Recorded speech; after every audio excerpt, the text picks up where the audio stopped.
Hi, Rick. I know that your name is Rick You say the name. Rick Kitagawa. Okay, thank you so much. And thank you very much for coming and talking to us. Cool. Thanks so much for having me. Um, First of all, can you just tell us a little bit about yourself? Sure. So I am a San Francisco-based visual artist, storyteller, and arts education or artist educator, I should say. And I graduated from the Academy of Art in the winter of 2009. And during my time at AAU, I started curating my own gallery shows and kind of started up some small businesses, and that kind of led me to taking a role as one of the co-owners of a gallery workspace called Big Umbrella Studios on Divisadero and McAllister. And currently I am a sponsored artist for Crescent, Crink, and Savoir-Faire. And I also run a silkscreen printing studio called the Lords of Print. How fantastic. It seems like you're involved in a lot of different entrepreneurial activities. Indeed. Try to stay busy. So. That's great. Well, that sort of leads to my question. What did motivate you to become an entrepreneur and to go out on your own as a freelance artist? I think realistically what kind of led me down the entrepreneurial path is, the lights. What led me down the path of entrepreneurship is really a little bit of necessity in that I really wanted to move away from my retail job that I was working both in school and a little bit afterwards.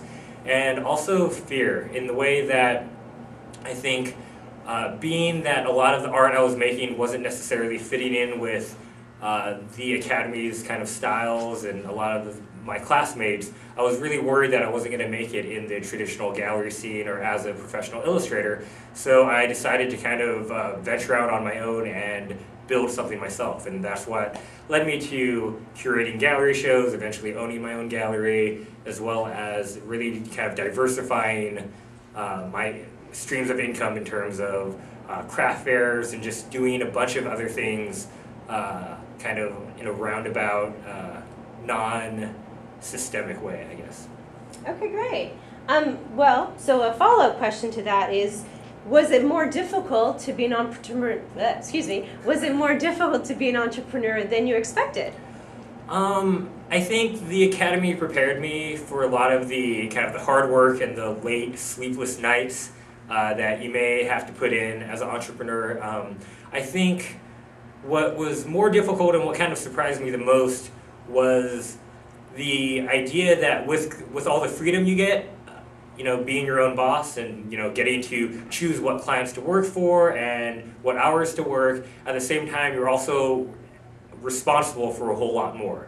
When you are the sole employee of a company, if something goes wrong, you are the ones spending the late nights fixing things. You are the one, if something goes wrong and you end up being financially responsible, it's coming out of your bank account. So, there's definitely with great power comes great responsibility, in the words of Stan Lee in Spider-Man. But definitely I think that was the hardest thing that I had to learn, and kind of the biggest ramping up was learning how to take responsibility for pretty much everything you do. There's no boss you can hide behind or workplace rules that kind of shield you anymore. It's really you, and you have to kind of handle it in a mature and adult way. Absolutely. Sometimes it's a hard lesson, but that's what happens. So what is the thing that you love the most about being an entrepreneur, and at the same time the thing that you hate the most about being an entrepreneur? I think what I love the most about it is the idea that each week is constantly changing, being that some weeks I'm focused more on screen printing, other weeks I get to focus more on my personal art. Every week is going to be different depending on the clients you have and what you create for yourself. At the same time, I think that is also one of the things that I dislike most, being that it's really kind of hard to schedule life events around that.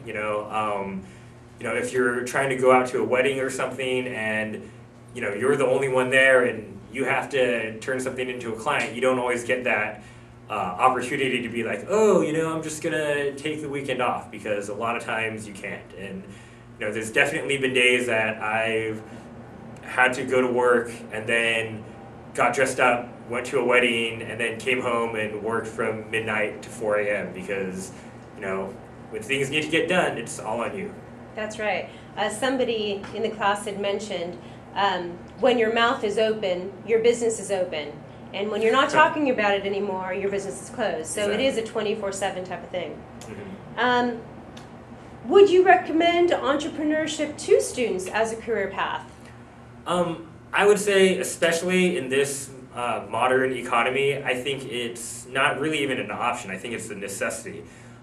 Being that in a lot of the job security that our parents and generations prior to us used to have, it's not there anymore. Unfortunately, there is now a culture of replaceability, and constantly, even artists who have been working in the industry for 30 years or more have been laid off recently in some of the big kind of waves of layoffs that have hit the gaming industry. The VFX industry, which used to be kind of the staple of the arts industry, basically collapsed in on itself, culminating in the whole boycott at the Life of Pi awards ceremony. And really, I think it's way safer to choose yourself and to bet on yourself, and to instead of putting 30 years into a company, putting those 30 years into building something yourself, and really making sure that you are freelancing on the side, even if you do have that studio job or something like that, because you never know when things can change, and the fewer eggs you have in one basket, the fewer get broken. That's a smart phrase. Do you have any last minute or last tips for design and career students? I just really want to encourage all of you out there to really, believe in yourself and believe in the value of your art, because if you don't believe in it, no one else is going to. And, you may get discouraged, and you're going to run into a lot of gatekeepers who are going to turn your way. But if you truly believe in yourself and truly believe in the art that you're making, just know that you have a very unique voice, and that no one else in the world of, however billions of millions of people, that they're out there, you have a very specific voice, and that needs to be valued and treasured.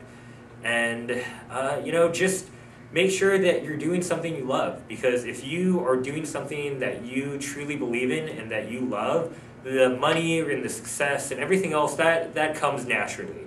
But if you're trying to get rich doing something you hate, it's not going to work out. Or even if it does, you're not really going to be happy. So really, go after the dreams that you really hold, and not the dreams that you think you want because everyone else is doing them, or it's the big shiny Pixar job or DreamWorks job, or Vogue cover shoot, whatever. You really need to make sure that you're going after what you want to do, and either find the companies that are going to support that, or build something yourself. Fabulous. Well, thank you so much, Rick, for coming in and speaking to us. And I wish you great luck in all of your different ventures. Great. Thank you so much for having me. Bye.